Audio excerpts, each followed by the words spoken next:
Hello friends, welcome back to Learn by Rahul, and today we are going to discuss about a very most important topic, or you can say it's a very most famous interviewers questions. What is the exactly mean of this line? WebDriver driver is equal to new ChromeDriver. Okay, the WebDriver is nothing but it's an interface. Okay, and most of the students are confused like driver is an object. No, it's instant.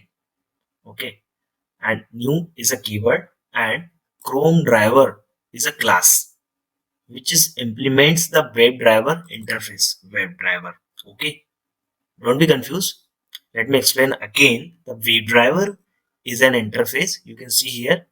Okay, and the driver is an object.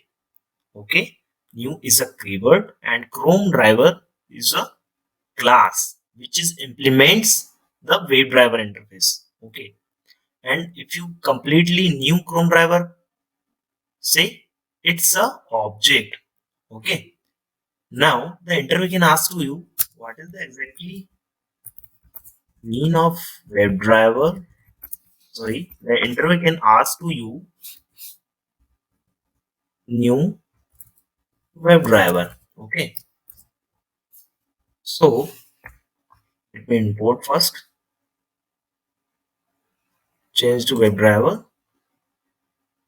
and change to WebDriver. Okay, so here you can see, let me take this instant name is 1. Okay, don't be confused. Let me comment it out. Okay, so here you can see the WebDriver is showing error. Why cannot instantiate the type WebDriver? Why it is throwing the error? Because we cannot make the object of the interface, right?